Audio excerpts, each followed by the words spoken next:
नमस्कार। हम एक बार फिर हाजिर हैं अडानी के ही मुद्दे पर। पूरे हिंदुस्तान में चूंकि आजकल सिर्फ एक ही चर्चा है अडानी, और उस चर्चा का आलम यह है कि 2 दिन से संसद चल नहीं रही। विपक्ष का लगातार विरोध है कि अडानी ने देश को कंगाल कर दिया।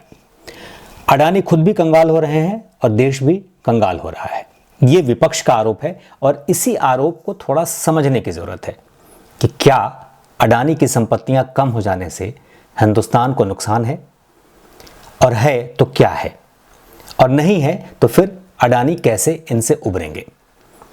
पिछले 10 दिनों में जब से हिंडनबर्ग की रिपोर्ट आई है, जब से अमेरिका के 5 सट्टेबाज की कंपनी हिंडनबर्ग की रिपोर्ट आई है, उसके बाद से लगातार अडानी के शेयर गिर रहे हैं। पिछले 10 दिनों में आलम यह है कि 56% के करीब उनके शेयर्स कम हो गए हैं, उनके भाव कम हो गए हैं। 10 दिन पहले उनके एक शेयर की कीमत लगभग 3,400 रुपये थी।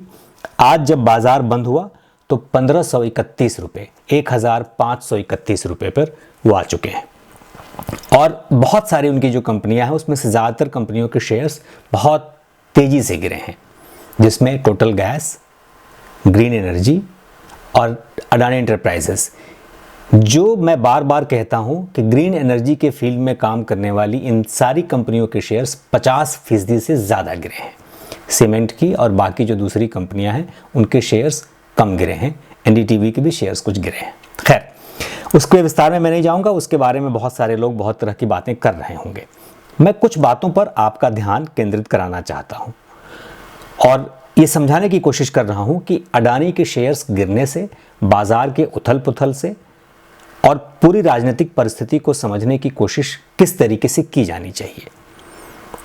देखिए, विपक्ष लगातार ये कह रहा है कि अडानी ने देश को खराब कर दिया, अडानी की संपत्ति बेहिसाब बढ़ी है, और ये हम सब देख रहे हैं कि पिछले 3 साल में लगातार 4 सालों में लगातार उनकी संपत्ति बेहिसाब बढ़ती गई है, इसमें कोई दो राय नहीं है। लेकिन ये जो जांच सेबी को करनी चाहिए, जो जांच भारतीय एजेंसियों को करनी चाहिए, उस तरह की कोई एक जांच किए बिना एक विदेश की किसी कंपनी के रिपोर्ट पर हमारे देश में जो उथल पुथल मची है, ये चिंताजनक है। खैर, इस बारे में मैं पहले भी आपको बता चुका हूं। हिंडनबर्ग को क्या फायदा हो रहा है ये आप समझ रहे होंगे। शॉर्ट सेलिंग की बात मैंने पिछले वीडियो में बताई थी कि आपका नुकसान करके वो फायदा ले रहा है। तो जितना शेयर अडानी का गिरता जाएगा उतना ज़्यादा लाभ हिंडनबर्ग और उस तरीके की कंपनियों को जो शॉर्ट सेलिंग करती हैं, जो उस बाजार में कूदती हैं, उनको लाभ मिल रहा होगा। अब हम विपक्ष पर जरा आते हैं। विपक्ष का आरोप है, क्यों आरोप है? अडानी चूंकि प्रधानमंत्री नरेंद्र मोदी के मित्र हैं, उनके दोस्त हैं, या उनकी पुरानी एक दोस्ती चली आ रही है गुजरात के ज़माने से। दोनों गुजराती हैं। जब वो मुख्यमंत्री थे नरेंद्र मोदी, उस समय अडानी एक व्यापारी थे, छोटे व्यापार से उन्होंने शुरू किया, मोदी ने उनको मदद की, और धीरे धीरे परिस्थितियां ऐसी हुई कि अडानी के पास आज देश में एयरपोर्ट्स हैं, पोर्ट्स हैं, एनर्जी सेक्टर्स में बहुत सारी कंपनियां हैं, सीमेंट की कंपनियां हैं, फॉर्चून जैसा ब्रांड है जो घरों में आपके अनाज और कुकिंग ऑयल पहुंचा रहा है। ये तमाम चीज़ें हैं। अब सवाल उठता है, जो बार बार लोगों के मन में डर है कि क्या अडानी भाग जाएंगे। तो ये परिस्थिति मैं बार बार आप लोगों को समझाने की कोशिश करता हूं कि देखिए, उनकी जो संपत्तियां हैं वो इतनी ज़्यादा हैं कि उसको बेच करके कर्ज चुकाया जा सकता है। चाहे उनकी संपत्ति, उनके मार्केट जितने भी नीचे जा रहे हैं, वो एक जगह जाकर तो रुकेगा ही। आज भी हुआ। शुरू में बाजार 35% के करीब गिरा और उसके बाद फिर बाजार ऊपर उठा और उठ के तब एक परिस्थिति में पहुंचा।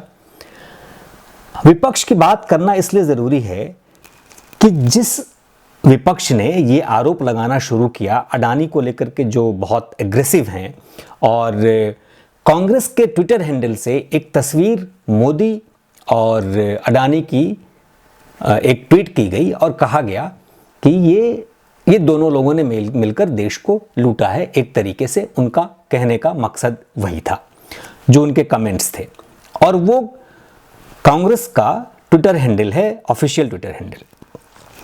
मैं इसलिए इस वीडियो को बना रहा हूं कि आप लोग समझिए कांग्रेस एक तरफ अपने ट्विटर हैंडल से मोदी और अडानी पर आरोप लगाती है, संसद में विरोध करती है और एक और देश के बड़े फ्रॉड पार्टी के साथ मिलकर के, जो पूरे देश की सबसे बड़ी फ्रॉड पार्टी कौन है ये कहने की जरूरत नहीं है, नाम लेने की जरूरत नहीं है, जैसे कहा जाएगा आप समझ जाते होंगे, उसके साथ मिलकर के अडानी का विरोध कर रही है।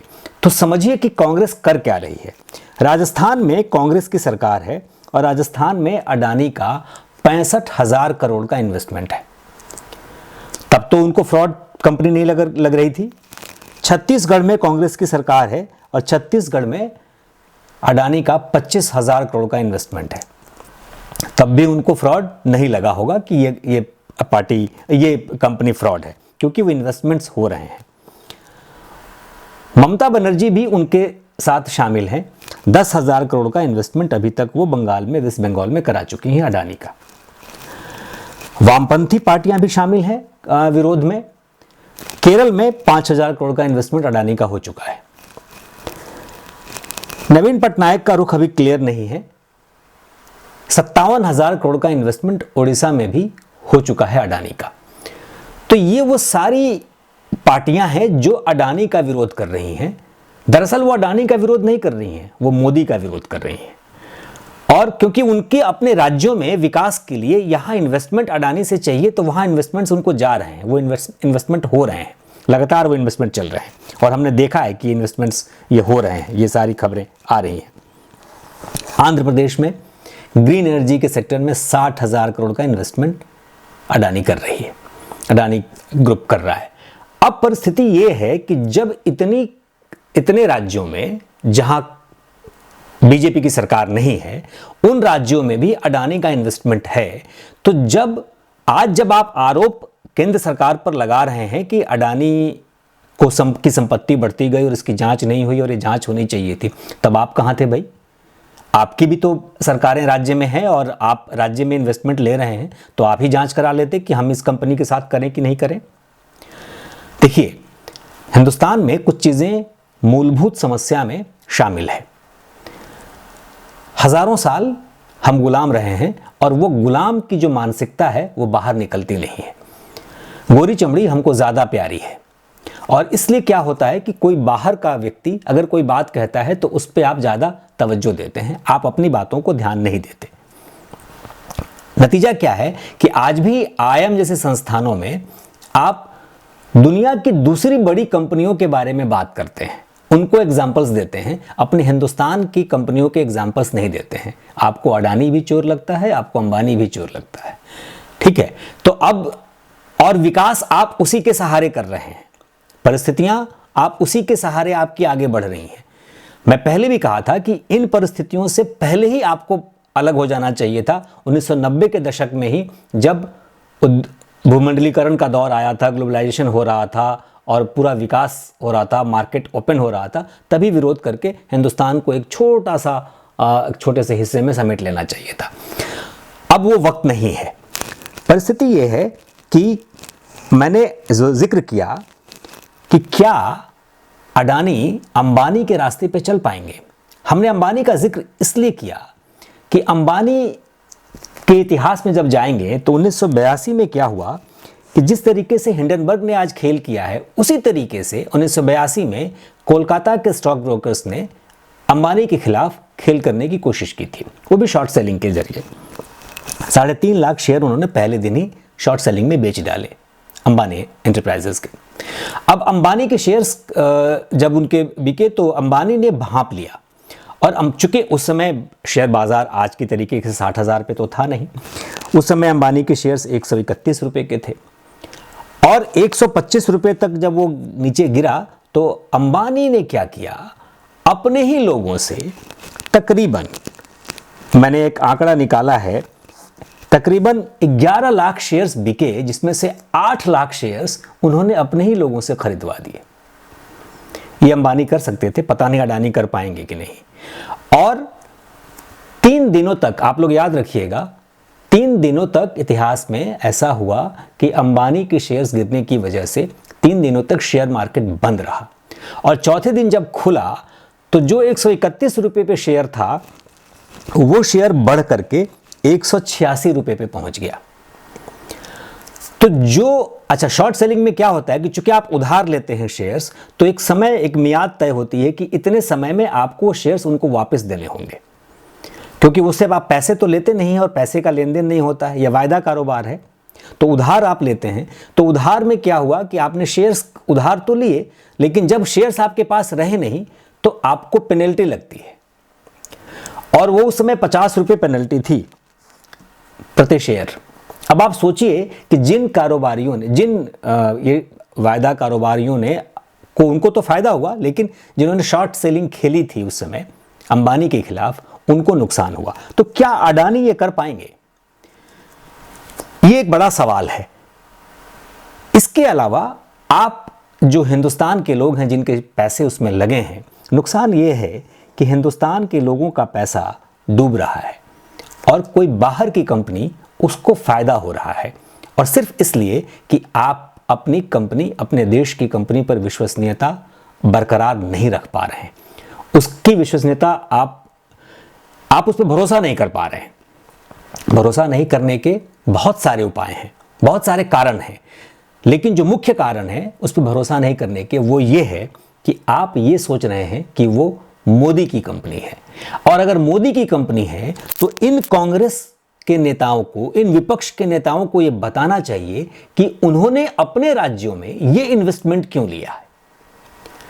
तो अगर उन्होंने अपने राज्यों में इन्वेस्टमेंट लिया है और वो इन्वेस्टमेंट वो कर रहे हैं, इसका मतलब ये है कि उनको ये मालूम है कि विकास के लिए इस कंपनी का इन्वेस्टमेंट जरूरी है। देखिए, ना तो मैं अडानी के पक्ष में हूं, ना मैं मोदी के पक्ष में हूं, मैं हिंदुस्तान की पब्लिक के पक्ष में हूं, जिसको मूर्ख बना करके, जिसको बेवकूफ बना करके, और ये एक माहौल, सेंटिमेंट्स से ये शेयर बाजार गिरे हैं। ये कोई बहुत रॉकेट साइंस नहीं है, ये सेंटिमेंट्स का खेल है। और सोशल मीडिया पर तमाम तरह के जो विरोध हो रहे हैं, उसमें बहुत सारे ऐसे लोग हैं, ज्यादातर जिन्होंने 1 रुपए का भी शेयर नहीं खरीदा होगा, लेकिन उनको अडानी चोर नजर आता है। वो इसलिए चोर नजर आता है कि मोदी का वो दोस्त है। तो ये जो इक्वेशन है, इस इक्वेशन को आपको समझना होगा कि ये जो फायदा आपको नहीं हो रहा है, नुकसान आपका हो रहा है, फायदा किसी तीसरे आदमी को हो रहा है, दुनिया के किसी दूसरे हिस्से में फायदा कोई लेके जा रहा है, तो ये ठीक नहीं है। एक खबर और है कि सुप्रीम कोर्ट में एक याचिका दायर की गई है जिसमें हिंडनबर्ग के खिलाफ एफआईआर दर्ज करने की मांग की गई है, और यह कहा गया है कि वो निवेशकों के शोषण का एक रास्ता उसने अख्तियार किया है। जिस किसी भी व्यक्ति ने ये पीआईएल डाली होगी या ये जो मामला दर्ज कराया होगा, वो मुझे नहीं मालूम, मैं ठीक से देख नहीं पाया। एक खबर अभी आई कि ये निवेशकों के शोषण की बात करते हुए एक याचिका दायर की गई है, लेकिन जिस भी संस्था ने, किसी भी व्यक्ति ने ये याचिका दायर की है, वो कहीं ना कहीं हिंदुस्तान के उन लोगों के बारे में ज़रूर सोच रहा है जिनके पैसे डूब रहे हैं। और हाँ, एलआईसी में नुकसान ज़रूर हुआ है, लेकिन एलआईसी में अभी भी 30,000 करोड़ का इन्वेस्टमेंट है एलआईसी का अडानी में, और आज भी वो 45,000 करोड़ के आसपास है। हालांकि था वो 80,000 करोड़ तक पहुंच गया था, शेयर गिरे हैं तो 45,000 करोड़ तक आज भी वो टिका हुआ है। तो इसलिए बहुत चिंता की ज़रूरत नहीं है, बस थोड़ा सा सोचना ये चाहिए आप सब लोगों को कि आपका नुकसान करके किसी तीसरी पार्टी को, किसी तीसरे देश में किसी को फ़ायदा हो रहा है, वो क्या ठीक है? और वो भी इन राजनीतिक दलों की वजह से जो एक ढोल पीट रहे हैं, अपना लाभ तो वो ले रहे हैं। और मैं दावे के साथ कहता हूं कि जिन सरकारों में कांग्रेस या विपक्ष के किसी भी, चाहे ममता बनर्जी हो या केरल का वामपंथ हो, ये जिन राज्यों में, जिन सरकारों में इन्वेस्टमेंट हुए हैं अडानी के, उन सब सरकारों में राज्य सरकारों के बड़े नेताओं ने दलाली खाई होगी। ये आप भी जानते हैं, ये हम भी जानते हैं, ये पूरा देश जानता है। उसके बिना वो इन्वेस्टमेंट हो नहीं रहे होंगे। उनका फ़ायदा हो रहा है, आपका नुकसान हो रहा है। सोचना आपको है, जाना किधर है। नमस्कार।